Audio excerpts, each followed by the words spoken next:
드디어 특별 새벽기도 우리 3주차가 3주차의 날이 밝았습니다.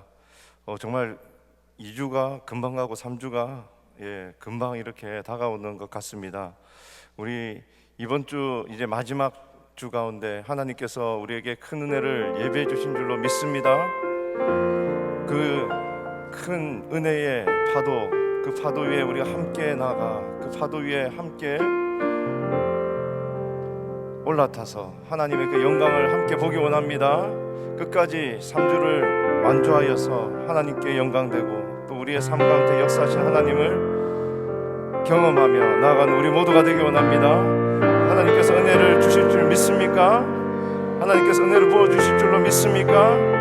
우리 그 믿음 가지고 이 시간 한번 하나님께 감사와 영광의 박수를 우리 미리 감사하면서 하나님께 영광의 박수 올려드리며 나가겠습니다. 할렐루야. 하나님 감사합니다. 큰 은혜 부어주실 줄로 믿습니다. 할렐루야.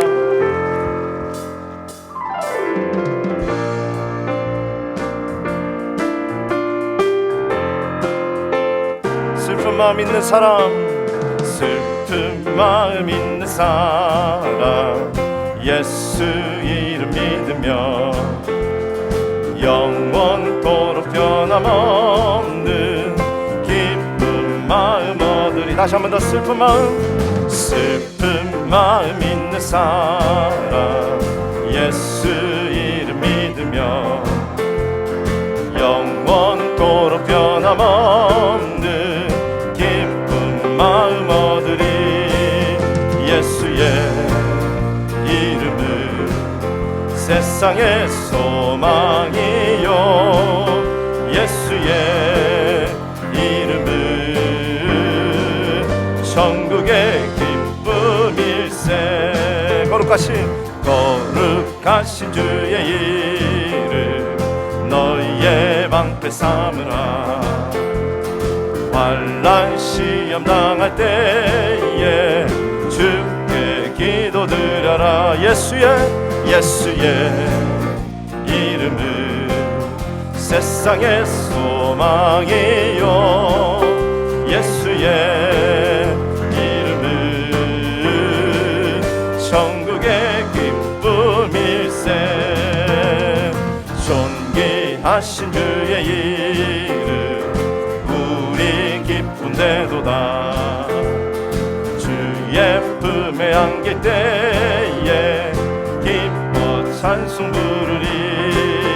예수의 이름은 세상의 소망이요, 예수의 이름은 천국의 기쁨일세. 예수의 이름은 세상의 소망이요, 예수의 이름은 천국의 기쁨일세. 높은 목소리로 우리 갈 길 다간 후에 보좌 앞에 나아가 왕의 왕께 경배하며 멸류관을 우리 갈 길 다간 후에 우리 갈 길 다간 후에 보좌 앞에 나아가 왕의 왕께 경배하며 멸류관을 드리리. 예수의 이름은 세상의 소망이요, 예수의 이름은 천국의 기쁨일세. 예수의 이름은 세상의 소망이요, 예수의 이름은 천국의. 다시 한 번 더. 예수의 이름은 세상에. 그렇습니다. 예수의 이름은 천국의 기쁨일세. 세상의 소망, 우리의 소망 되신 예수 그리스도의 이름을 찬양합니다. 하나님께 한번 영광의 박수로 감사와 영광을 올려드렸으면 좋겠습니다. 할렐루야.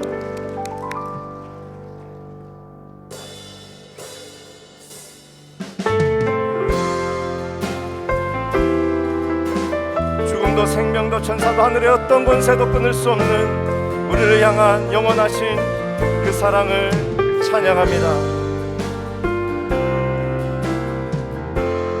아버지 사랑, 아버지 사랑 내가 노래해. 아버지 은혜 내가 노래해. 그 사랑 변함없으신 거짓 없으신 성실하신 그 사랑. 상한 갈 때 꺾지 않으시는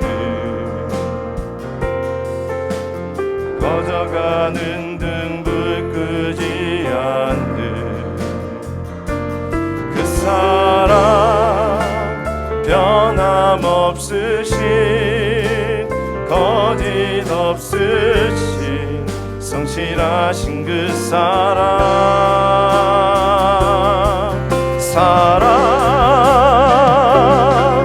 그 사랑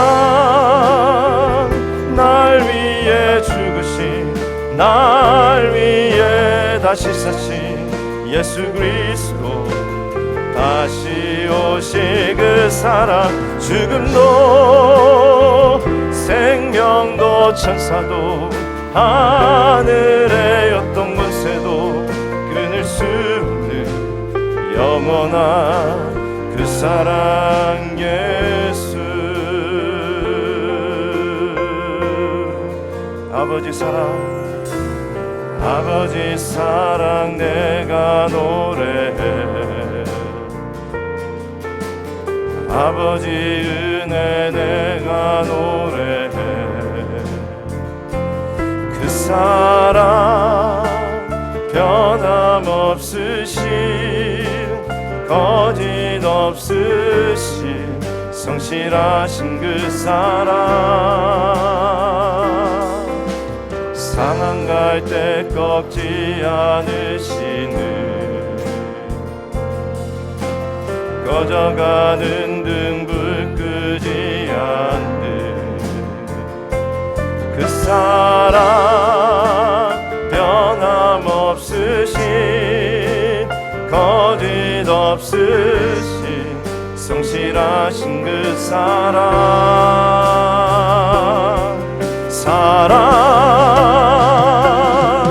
그 사랑 날 위해 죽으신 날 위해 다시 사신 예수 그리스도 다시 오실 그 사랑. 죽음도 생명도 천사도 하늘의 어떤 권세도 끊을 수 없는 영원한 그 사랑 예수. 그 사랑 날 위해 죽으신 날 위해 다시 사신 예수 그리스도 다시 오실 그 사랑. 죽음도 생명도 천사도 하늘의 어떤 권세도 끊을 수 없는 영원한 그 사랑 예수.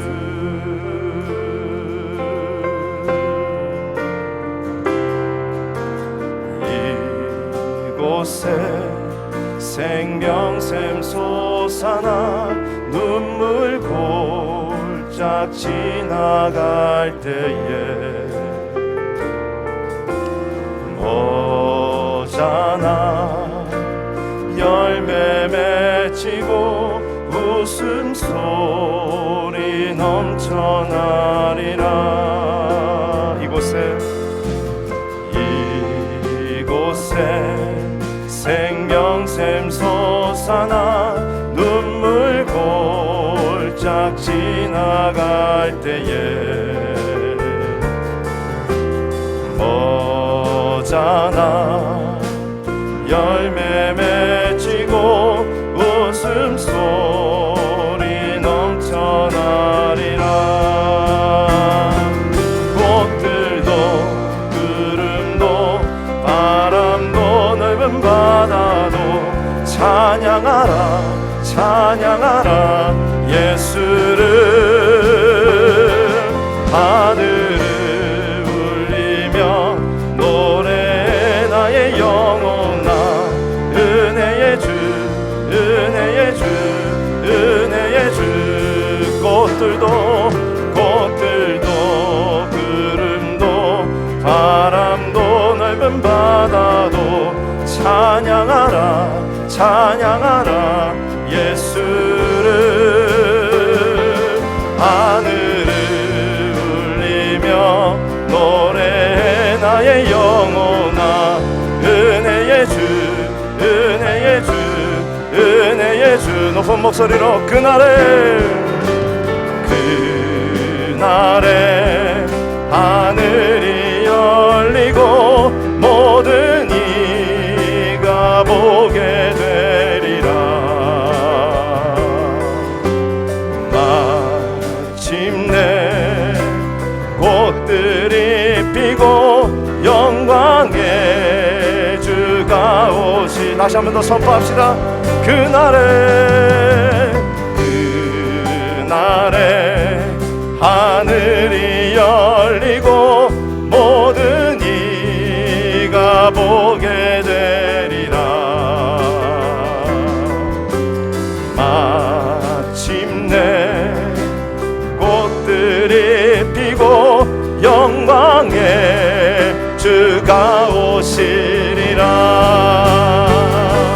꽃들도 구름도 바람도 넓은 바다도 찬양하라 찬양하라 예수를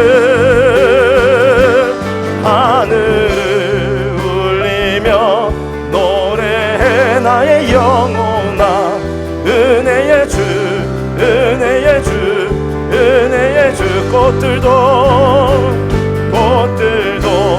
구름도 바람도 넓은 바다도 찬양하라 찬양하라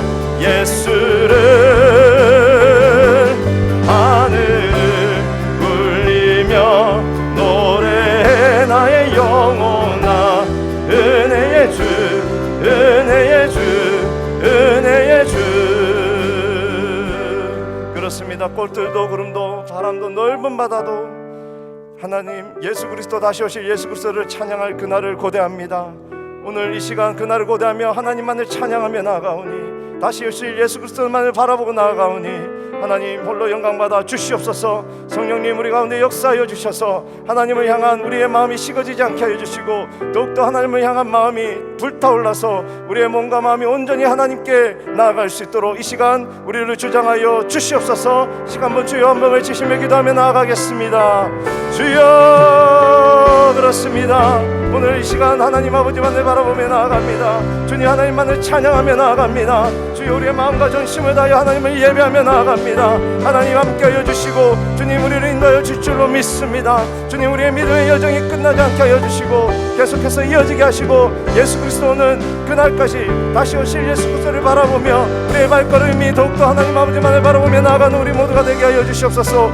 오늘 이 시간도 하나님 주실 말씀을 붙들며 나아가기 원하오니 주여 말씀하여 주실 때에 하나님 그 말씀 붙들게 하여 주시고 우리 마음 가운데 떨어지는 그 복음의 말씀을 주님 우리가 움켜쥐며 주님 나아가는 우리 모두가 될 수 있도록 주여 하나님 인도하여 주시옵소서 하나님의 비전을 펼치게 하시니 감사합니다. 이번 특세를 허락하신 아버지 하나님 우리의 마음을 열어주셔서 주님의 영광을 보도록 도와주시고 하나님의 비전을 함께 꿈꾸며 주의 나라 위에 달려갈 수 있는 저희 모두 되게 하여 주시옵소서. 이 새벽에도 소중한 예물을 주 앞에 올려드립니다. 마음을 담아 정성을 담아 기도 제목을 담아 올린 이 헌물을 하나님 꼭 축복해 주시고 각 가정에 또 각 삶의 터전에 반드시 이 기도가 응답되도록 역사하여 주시옵소서. 예수님의 이름으로 기도하옵나이다. 아멘. 할렐루야. 예, 드디어 마지막 주간입니다. 여러분 2주간 수고 많이 하셨는데 마지막까지 달려오신 거 축하드립니다. 날씨가 많이 따뜻해졌죠? 겨울로 가는 것 같더니 다시 봄으로 돌아가는 것 같습니다. 이 겨울로 가던 날씨가 봄으로 돌아가는 것을 한자말로 뭐라 그러죠? 회춘이라 그럽니다. 회춘. 봄으로 다시 돌아간다. 그래서 여러분 이번 특세하는 가운데에 영적인 회춘이 일어나시기를 바랍니다. 이랬던 생기도 다시 회복하시고 또 마음의 열정도 회복하셔서 다시 봄날 같은 그런 영성 가지시면 좋겠습니다. 우리 광고에 보시면은 계속해서 우리 양무리 목자님들 많이 수고해 주시는데 이번 한 주간도 우리 문자 또 카톡 전화해 주시기 바랍니다. 토요일은 아시는 대로 우리 전체가 다 같이 모이는 날이고 시상도 하고 또 하나님 앞에 셀리브레이트 하는 그런 날입니다. 여러분 모두가 오시기를 바라고 또 참석할 수 있도록 다른 분들에게 이렇게 잘 격려해 주시기를 바랍니다. 오늘은 그 특별 기도 제목 보니까 어화나가 나와 있네요. 어화나가 뭔지 아시죠? 금요일 저녁마다 저희 교회에서 우리 주로 주일학교 학생들이 중심이 되지만 하나님 말씀 배우는 아이들을 양육하는 굉장히 중요한 그런 우리 사역입니다. 여러분 거기는 기도 제목 그대로 오늘 아침 기도할 때 기도해 주시기를 바랍니다. 그 외에 참조사항이긴 하지만 완주를 향한 몸부림 8가지 참 마음에 와닿지 않습니까? 한 구절 한 구절 우리 마음에 와닿는 이 말씀을 꼭 마음에 새기시고 이번 주간 우리 한 주만이라도 우리 꼭 완주할 수 있도록 그렇게 도와주시길 바랍니다. 우리 하나님 말씀 같이 보겠습니다. 사도행전 15장 사실은 1절부터 21절까지를 다 제가 커버하려고 하는데요. 우리 시간을 좀 줄이기 위해서 6절부터 11절까지만 보도록 하겠습니다. 사도행전 15장 6절부터 11절까지만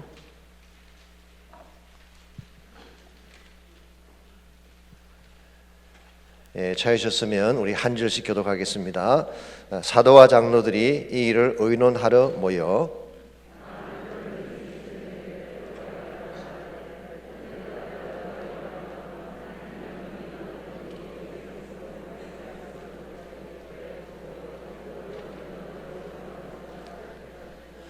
또 마음을 아시는 하나님이 우리에게와 같이 그들에게도 성령을 주어 증언하시고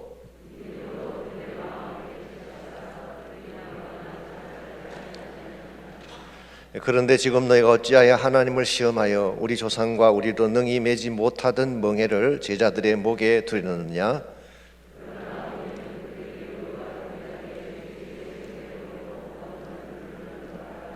아멘. 여기까지만 읽겠습니다.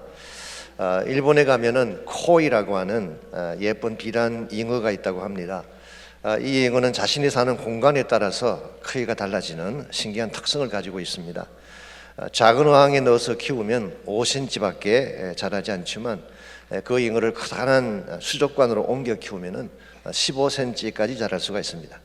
근데 이 잉어를 연못에다 키우면 25cm까지 자랄 수가 있고 강물에 옮겨가서 키우면 120cm까지 성장을 한다고 합니다. 똑같은 잉어이지만 어떤 그릇에 담아 키우냐에 따라서 그 크기가 달라진다고 하는 것입니다. 우리 인생도 마찬가지입니다. 어떤 그릇에 우리 인생이 담길 것이냐 여기에 따라서 삶의 열매도 달라지게 되고 우리 삶의 사이즈도 달라지게 되는 것입니다. 근데 똑같은 인생이라도 세상의 그릇에 담기게 되고 나 자신의 그릇에 담기게 되면 그저 그런 인생을 살 수밖에 없습니다. 근데 만일 우리 삶이 하나님의 그릇에 담겨지게 되면 하나님 사이즈의 위대한 인생으로 쓰임 받게 되는 것입니다. 제가 자주 인용해 드리는 우리 윌리엄 캐리 이름 잘 아실 것입니다. 이분은 원래 교육을 많이 받은 사람이 아닙니다. 그의 가족은 앵글리칸 영국 국교도였습니다만은 본인은 베이직 에듀케이션밖에 받지 못했어요. 우리가 좋게 표현해서 베이직 에듀케이션이지 우리식으로 하면은 초등학교 정도밖에 나오지 못한 것입니다. 그래서 윌리엄 캐리는 구두 수선을 하면서 생을 살았습니다. 아주 평범하고 너무 작은 그런 인생이라고 할 수가 있습니다. 그랬던 윌리엄 캐리가 나이 21세 때 앤드류 풀러라고 하는 사람이 쓴 책을 읽게 됐습니다. Gospel Worthy of All Expectation이라고 하는 그런 책인데요. 모든 사람이 받기 합당한 복음 그렇게 번역할 수 있는 책입니다. 그 책을 읽는 중에 하나님의 선교에 대한 꿈을 꾸기 시작했습니다. 근데 한 가지 문제는 그 당시 교회 분위기가 선교의 선자도 끄집어낼 수 없는 분위기였습니다. 그 당시 유럽 전체를 뒤엎고 있던 하이퍼 캘비니즘이라 그래서 극단적인 캘빈주의자들 이 사람들은 선교를 죄악시했습니다. 하나님의 절대 주권을 가지고 알아서 다 구원하실 텐데 왜 하나님이 하실 일을 인간이 나서서 하려고 하느냐? 이건 하나님에 대한 도전이다. 그래서 선교를 막는 엔타이 선교 무브먼트가 팽배하던 그런 시절이었습니다. 그러므로 이와 같은 상황에서 윌리엄 캐리가 자기 꿈을 이루는 것은 불가능하죠. 그럼에도 불구하고 윌리엄 캐리는 1792년 5월 달에 영국의 노샘튼 배프티스트 어소시에이션이라고 영국의 침례교 목사님들이 모이는 그 모임에 참석을 하고 그 쟁쟁한 목사님들 앞에서 설교를 하게 됐습니다. 그때 했던 설교의 핵심이 이것입니다. 하나님으로부터 위대한 일을 기대하라. Let us expect great things from God. 하나님으로부터 위대한 일을 기대하라. 두 번째 포인트가 Let us attempt great things for God. 하나님을 위하여 위대한 일을 시도하라. 짧은 설교였지만 이 설교 한 편이 엄청난 반향을 일으켰습니다.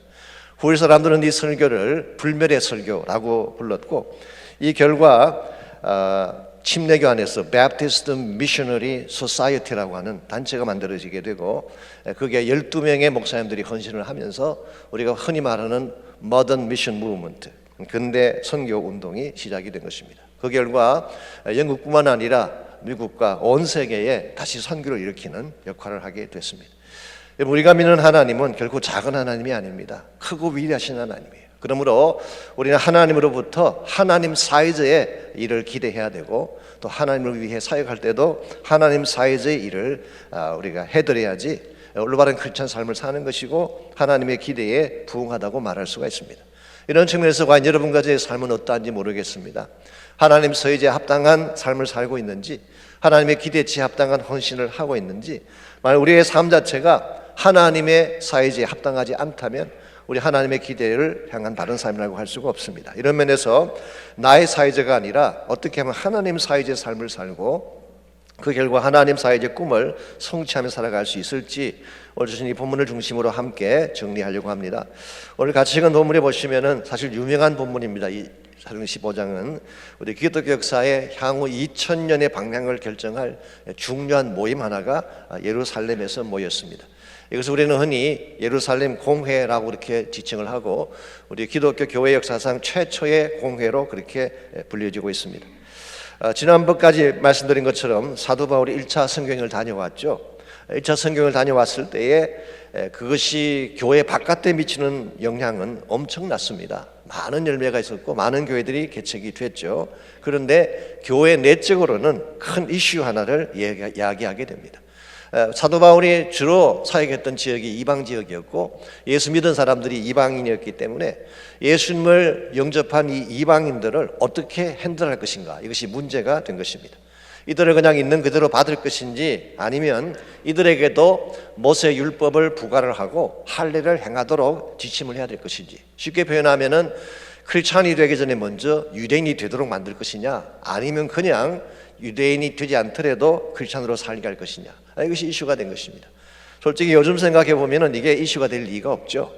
저희 그래서 페이트를 하신 분에게는 전혀 이게 문제가 안 됩니다. 영접하고 예수 믿었으면 구원받는 것이지 율법을 지킨다든가 할례 받는다는 게 말이 되겠습니까? 그럼에도 불구하고 그 당시는 이것이 큰 이슈였어요. 특별히 예루살렘에 살고 있는 유대인들의 입장에서는 굉장히 중요한 이슈가 된 것입니다. 그래서 우리 읽지 않았지만 1절과 2절을 보겠습니다. 아니나 다를까 문제가 하나 생깁니다. 어떤 사람들이 유대로부터 내려와서 형제들을 가르치되, 바로 유대로부터 내려온 사람들이 아마도 유대인 크리스찬들입니다. 주이시 크리스찬들, 그 중에서도 율법을 강조하는, 이걸 보통 성경학자들은 주다이저들, 유대주의자들 그렇게 부르기도 합니다. 이 사람들이 예루살렘에서부터 안디옥으로 내려온 것입니다. 그리고는 형제들을 가르치는데 너희가 모세 법대로 할례를 받지 아니하면 구원을 받지 못한다라고 가르친 것입니다. 여기에 대해서 2절을 보면은 바울 및 바나바와 그들 사이에 적지 아니한 다툼과 변론이 일어났어요. 당연히 하지 않겠습니까? 사도 바울은 예수만 믿으면 구원받는다, 하나님의 은혜로 구원받는다는 복음을 선포를 했는데 유대주의자들이 내려오더니 아니다, 모세의 법대로 살아야지 구원받는다고 했기 때문에 당연히 변론이 일어날 수밖에 없죠. 근데 그 변론이 좀 더 뜨거웠던 것 같습니다. 다툼이라고 한 걸 보면요, 그냥 알교한 정도가 아니라 분쟁까지 간 것 같습니다. 그래서 이것을 그냥 해결할 수가 없기 때문에 이것을 정리하기 위해서 바나바와 바울과 안디옥 교회는 몇 사람이 예루살렘으로 올라가게 됩니다. 그렇게 해서 모이게 된 처치 카운슬이 제루살렘 처치 카운슬, 예루살렘 공회가 된 것입니다. 예루살렘 공회에서 만일의 경우에 모세의 법대로 할례를 받아야만 구원받는다는 것이 결정되었더라면은 기독교 역사의 방향은 완전히 달라지게 됐을 것입니다. 유대주의적인 베타주의가 모든 선교의 문을 닫았을 것이고, 그랬더라면 복음이 팔레스타인과 근동 지방을 벗어나지 못했을 거예요. 근데 참 감사하게도 이 공회에서 베드로와 야고보가, 이 두 사람이 예루살렘 교회의 지도자입니다. 여기서 말하는 야고보는 예수님의 동생 야고보입니다. 예수님 동생 야고보. 이 두 사람의 지도자가 나서서 사도 바울을 지지하게 되고, 본인들의 개인적인 사고방식이나 전통에 상관없이 하나님의 뜻과 하나님의 진리를 바라보고 바울을 지지하게 됩니다. 특별히 16절과 17절 보시게 되면요, 야고보가 이 발언을 하는 가운데 구약 성경 말씀 하나를 인용을 하고 있습니다. 16절, 이후에 내가 돌아와서 다윗의 무너진 장막을 다시 지으며 또 그 허물어진 것을 다시 지어 일으키리니. 이 말씀은 아모스 9장 11절과 12절을 16절 17절이 인용을 한 것입니다. 다윗의 무너진 장막을 다시 짓는다. 이게 뭐를 말하는 것일까요? 사실 다윗 왕국은 어떤 면에서 무너졌잖아요. 이 바빌론의 침공을 받으면서 다윗의 왕조는 사실 무너졌습니다. 근데 무너지고 망했던 다윗의 왕조를 어떻게 다시 짓는다는 것일까요? 이 아모스가 말하는 이 말씀의 실제적인 성취는 예수님을 통해 세워질 메시아닉 킹덤을 말하는 것입니다. 인간적인 차원에서, 역사적인 차원에서 다윗의 왕조는 멸망을 했고 그들은 붕괴되었지만, 다윗의 후손인 예수 그리스도를 통해서 하나님이 세워질 진짜 킹덤, 이게 메시아닉 킹덤이고 이 하나님 나라를 말하는 것입니다. 하나님께서 이와 같이 하나님의 나라를, 즉 메시아 킹덤을 다시 세운 목적이 17절에 잘 나와 있습니다. 이는 그 남은 사람들과 그 이름으로 일컬음을 받는 모든 이방인들로 주를 찾게 하려 함이라. 여기서 야고보는 구약에 예언된 아모스 선지자의 말씀을 통하여서 하나님의 뜻을 분명하게 밝히고 있습니다. 하나님의 계획, 하나님의 뜻은 유대인들만을 위한 구원이 아니라, 할례 받은 자들만을 위한 구원이 아니라 모든 이방인들이 다 하나님을 찾고 구원받게 하게 합니다 라고 그는 선교하고 있습니다. 이것이 바로 하나님의 뜻이고 하나님의 계획이고 하나님 사이즈의 비전이라고 할 수가 있습니다. 베드로와 야고보는 이걸 보았어요.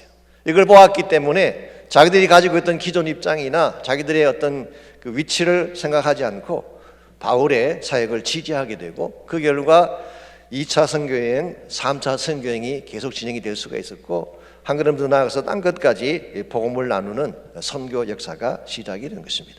이런 의미에서 여러분과 제가 하나님 일을 바라보기를 원한다면 하나님의 비전을 먼저 알아야 돼요. 하나님 어떤 계획을 가지고 계시는지, 어떤 사회지의 안목으로 하나님께서 일을 하고 계시는지 이걸 먼저 알아야지 바른 헌신과 바른 결단을 할 수가 있는 것입니다. 이걸 알지 못한 채 나의 민족의 구원만 외친다든가, 내 교회의 부흥만 외친다든가, 나의 개인적인 축복만 어젠다로 삼게 된다면 우리 하나님의 꿈을 놓치게 되는 것입니다. 오늘날 한국교회도 그렇고 우리 개인도 마찬가지입니다. 하나님의 큰 그림을 보지 못하기 때문에 작은 문제 때문에 다투기도 하고 갈라지기도 하고 깨어지기도 하는 것입니다. 오늘 우리가 이 본문에서 배워야 될 가장 중요한 교훈 중에 하나가, 하나님 사회의 비전을 보고 나면 다른 문제들은 문제가 아닙니다. 교회 생활하다 보면 많은 문제가 생기는 것 같은데 실제로는 다 문제가 아니에요. 진짜 문제는 복음밖에 없어요. 하나님 나라를 선포하는 것입니다. 이 하나님의 나라가 이루어지고 하나님의 꿈이 이루어지는 것이 가장 큰 어젠다지, 그 외 나머지는 진짜 어젠다가 아닌 것입니다. 그래서 오늘 본문을 통해서 우리가 우리 개인적인 차원을 넘어서서, 우리의 이해관계를 넘어서서 하나님 사회지의 꿈을 이루어 가려면 과연 우리가 무엇을 해야 될까? 우리 하나님 사회지의 길을 닦는 데 필요한 세 가지 원리를 소개하려고 합니다. 첫 번째로 우리가 하나님 사회지의 길을 닦으며 살려면 하나님에게 주목을 해야 됩니다. 하나님 자신에게 주목을 해야 됩니다. 하나님이 무엇을 생각하시는지, 하나님이 어느 길로 가시는지, 하나님께서 하시는 일이 무엇인지를 주목하지 아니하면 우리는 엉뚱한 곳에 가서 헤맬 수밖에 없다, 그런 뜻이에요. 자, 오늘 본문에서 베드로가 나서 했던 발언이 7절에서 11절까지 나와 있는데요, 그 발언의 핵심이 뭘까요? 먼저 7절 봅니다. 많은 변론이 있은 후에 베드로가 일어나 말하되, 형제들아 너희도 알거니와 하나님이 이방인들로 내 입에서 복음의 말씀을 들어 믿게 하시라. 하나님이 이방인들에게 복음을 듣게 하셨대요. 8절에 보게 되면 하나님이 우리에게와 똑같은 성령을 그들에게도 주셨대요. 9절 말씀 생략되어 있지만 하나님이 그들의 마음을 깨끗하게 하셔서 차별하지 않으셨대요. 11절 말씀 보게 되면 동일하게 하나님이 주 예수의 은혜로 모든 자가 구원받게 하셨대요. 여기에 중요한 것은 하나님이 하셨다는 거예요. 인간이 한 게 아니에요. 바울이 했거나 바나바가 한 것이 아니라 이방 선교에 대한 이슈는 하나님의 어젠다예요. 그러므로 이와 같이 하나님이 하신 일을 가지고 하나님의 관점으로 보지 아니하고 유대인과 이방인의 문제를 보는 것은 본질을 떠난 것입니다. 이것은 Jew vs Gentiles, 유대인과 이방인에 대한 이슈가 아닙니다.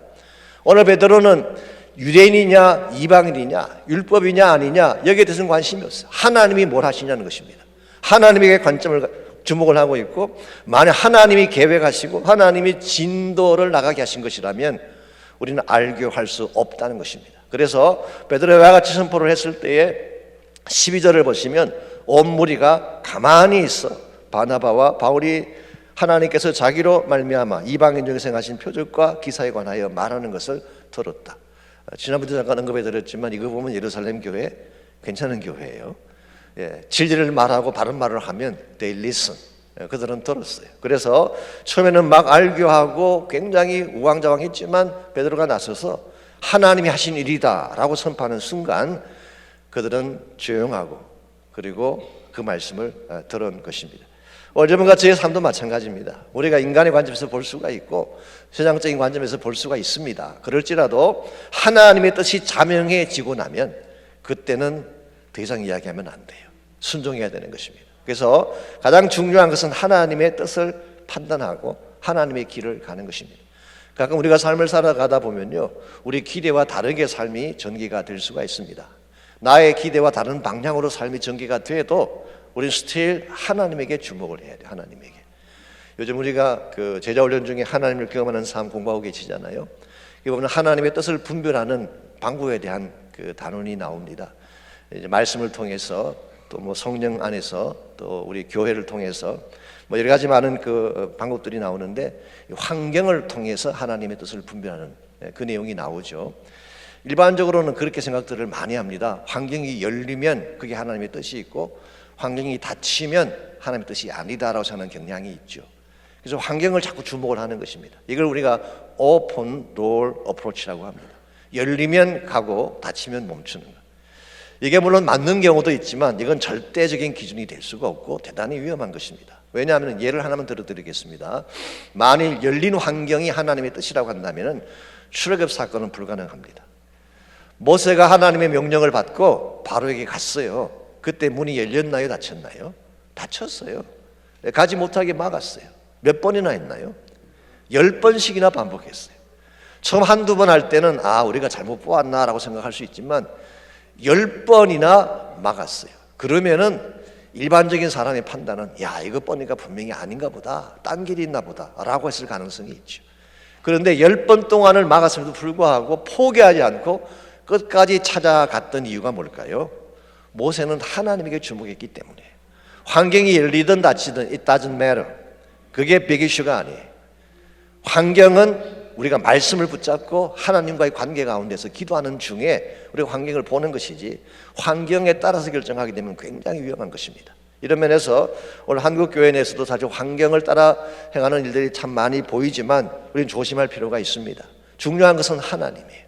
하나님이 어디를 향해 가시느냐, 하나님이 어떤 생각과 어떤 비전을 가지고 계시느냐, 이걸 여러분이 주목하게 되면 그 다음에 환경을 보는 것도 바르게 볼 수가 있어요. 그래서 이런 면에서 여러분 자신들이 하나님의 사역을 하려고 할 때 여러분 자신을 보면 안 됩니다. 환경만 보아서도 안 됩니다.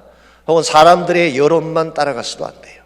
하나님이 어디에서 무엇을 하시는가, 이걸 주목하실 때에 여러분과 저의 삶이 바른 방향으로 가는 것입니다. 두 번째로 말씀에 대한 점검이 필요합니다. 우리가 하나님에게 주목할 뿐만 아니라 말씀으로 점검을 해야지 우리 길이 분명해지고 확실하게 되는 것입니다.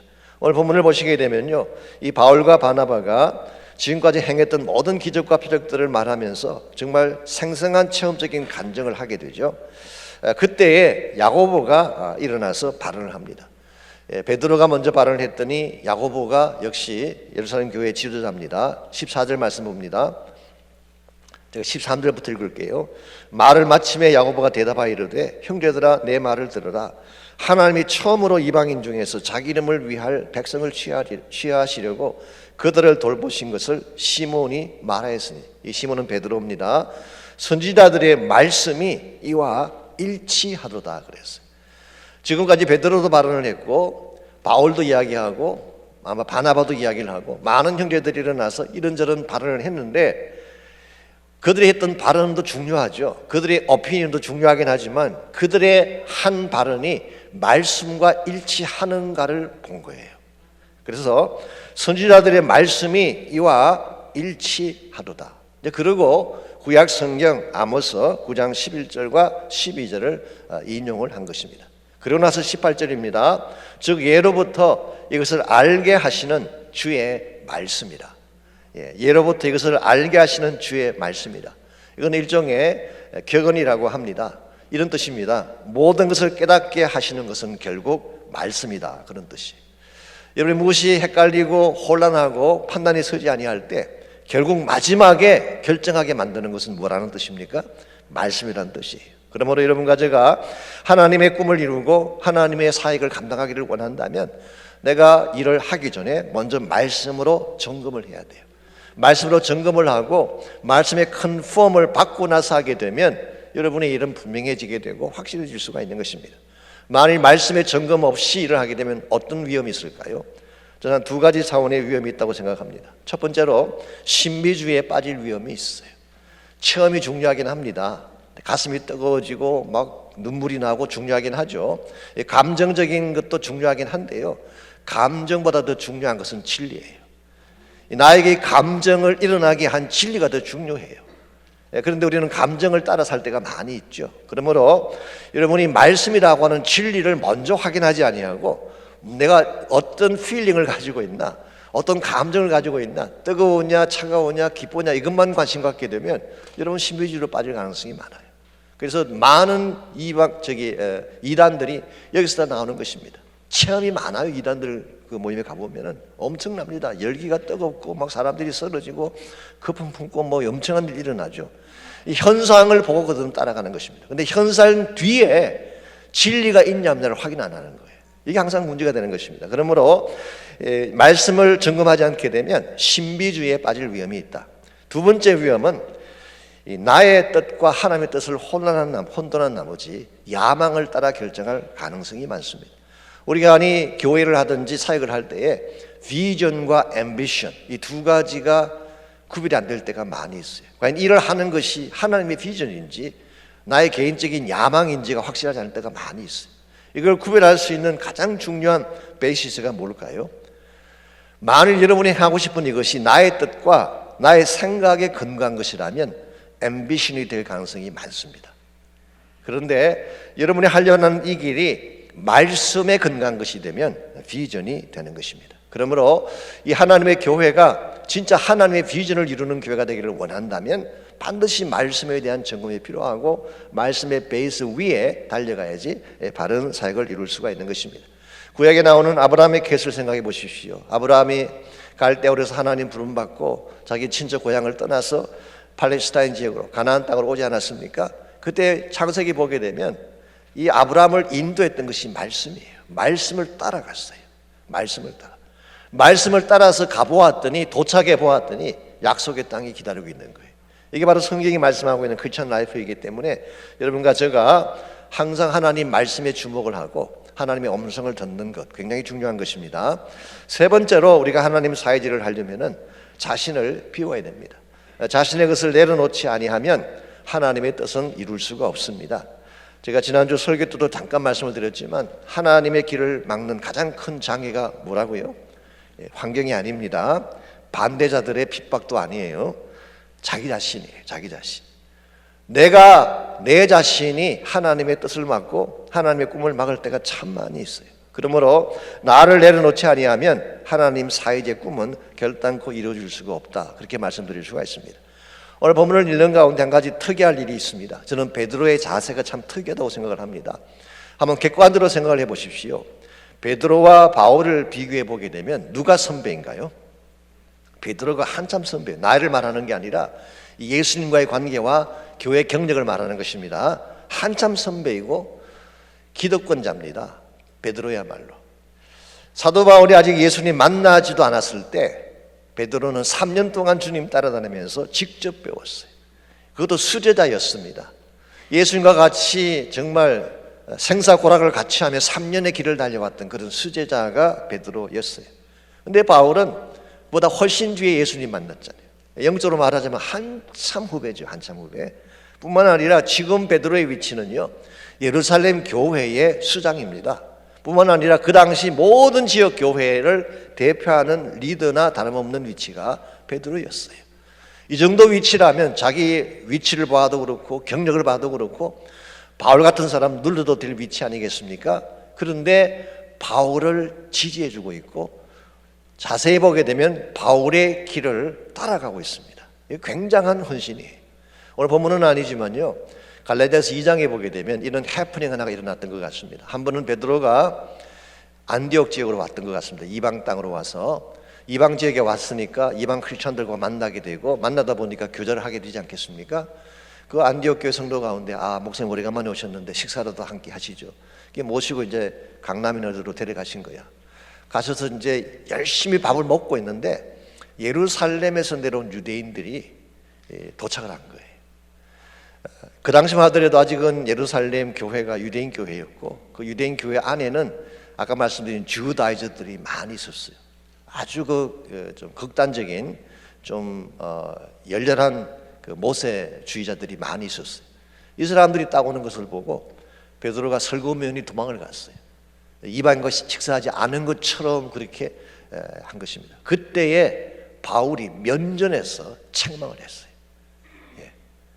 지금 말씀드린 거 한번 종합해 보십시오. 한참 후배가 경력이나 모든 걸 따져도 비교도 안 되는 그런 후배가 사람들이 보는 앞에서 면전에서 책망한 것입니다. 그때 베드로가 이걸 억셉트합니다. 왜 그랬을까요? 전 참 이 대목이 베드로에 대해서 참 존경심을 갖게 됩니다. 이 많은 분들이 베드로 그러면은 막 성격이 급하고 얼렁뚱땅하고 사오정 같고 말이죠. 엉뚱한 일 많이 했잖아요, 그동안에. 이렇게 생각하지만 사실은 베드로가 굉장히 속이 깊은 참 주님을 사랑하는 그런 인격자가 아닌가 생각합니다. 자, 지금 말씀드린 그 갈라디 2장에 나오는 이 인시던트에서 베드로를 억셉트한 이유가 뭘까요? 베드로는 하나님의 큰 그림을 본 거예요. 지금 바울이 이방 선교를 시작을 했고 안디옥 교회를 세웠고 정말 이제 이방 선교가 막 진행되고 있는데 그 상태에서 만일 베드로와 바울 사이에 문제가 생겨보세요. 이방 선교가 다 막히지 않겠어요? 하나님이라고 하는 하나님의 꿈이라고 하는 더 큰 그림을 보았기 때문에 베드로는 개인적인 사사로운 감정이나 개인적인 기득권에 상관하지 아니하고 이걸 내려놓았던 것. 이게 사실 눈에 보이진 않지만 이 예루살렘 공회가 이방 선교를 인준해주는 기회가 되었고 결과적으로 2000년 기독교 역사에 선교 운동을 시작하게 된 근거가 된 것입니다.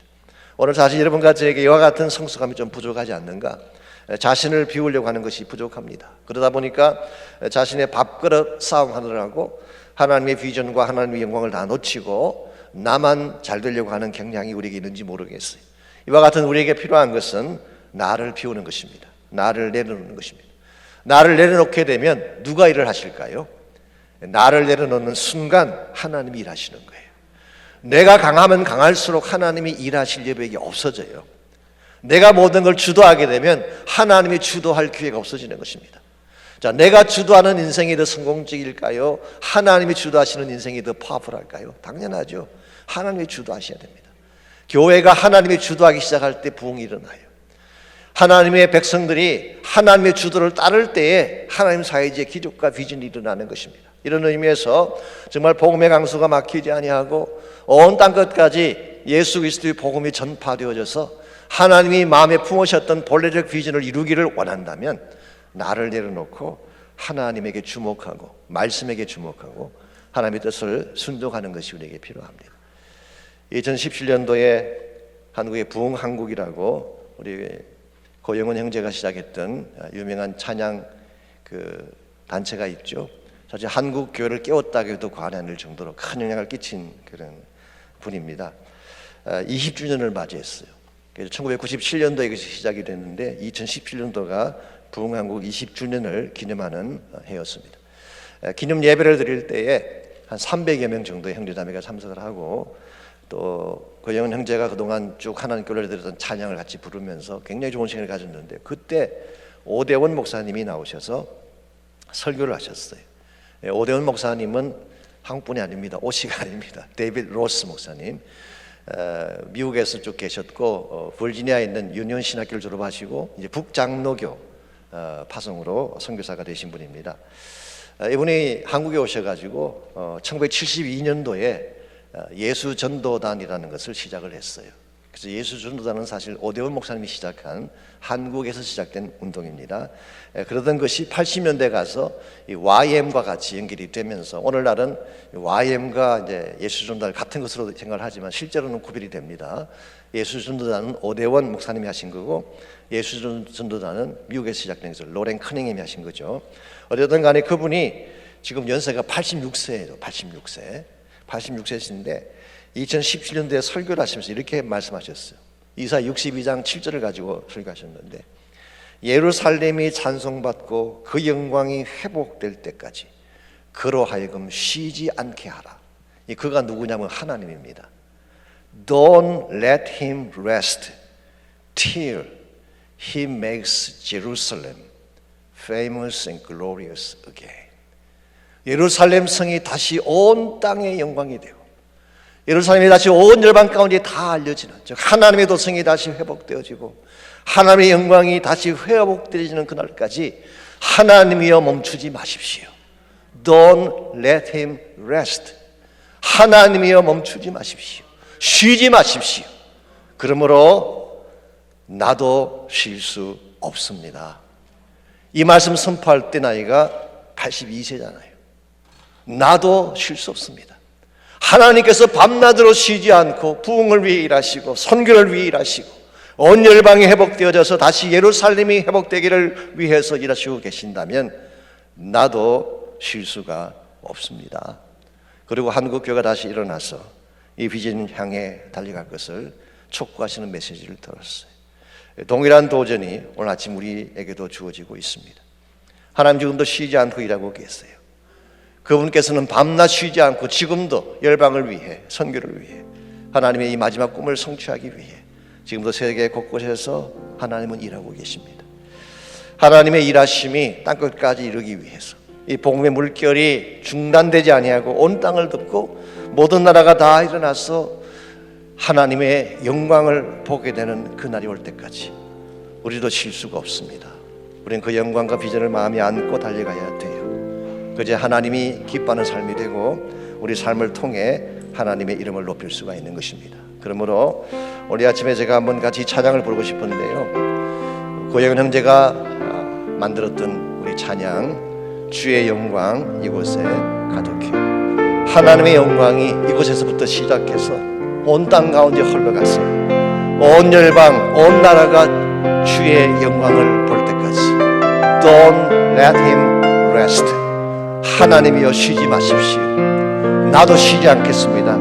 주님 다시 오시는 그날까지 영광을 위해 온 땅에 하늘의 영광이 덮이고 온 찬송이 온 땅을 가득 채울 때까지. 그러니 찬양 함께 부르신 후에 우리 함께 기도하면 좋겠습니다. 내 눈 주의 영광을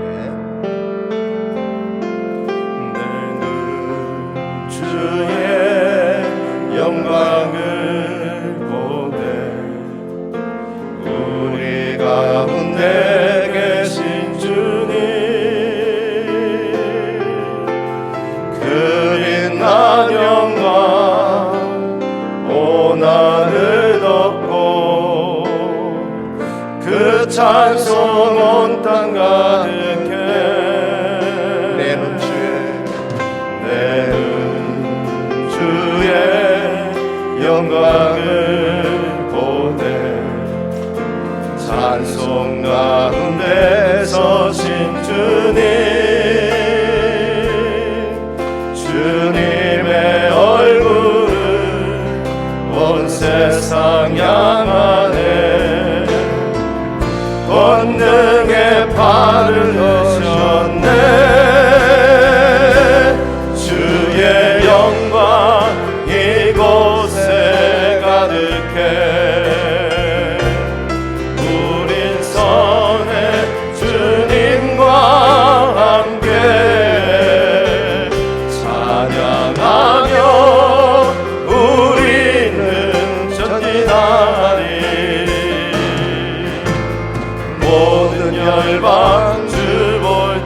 다시 한번 찬양합니다. 다 일어나서 함께 찬양하면 좋겠습니다. 내 눈 주의 주의 영광을 보내 우리 가운데 계신 주님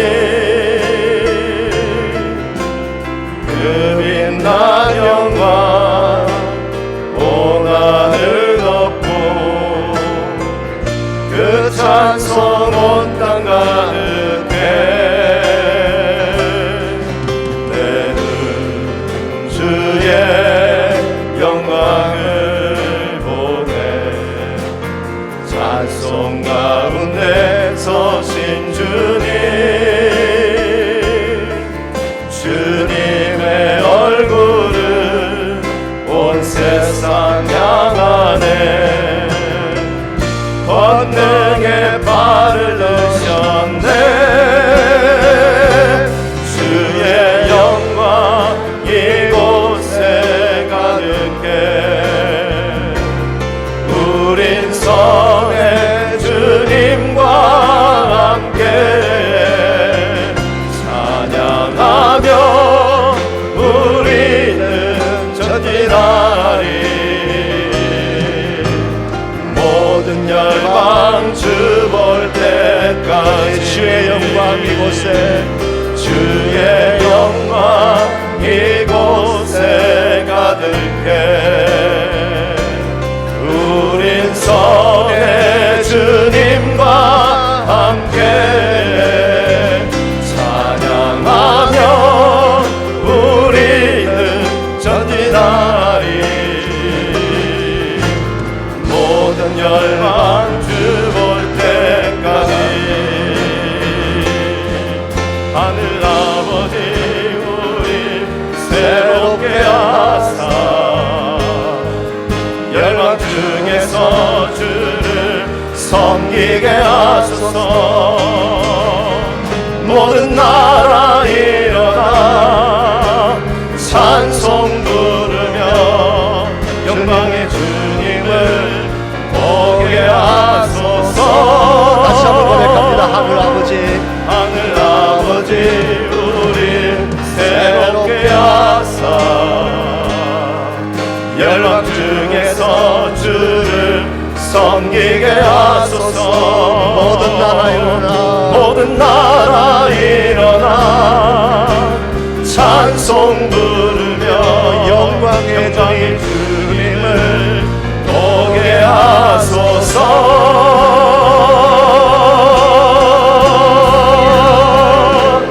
주의 영광 이곳에 가득해 우린 선의 주님과 함께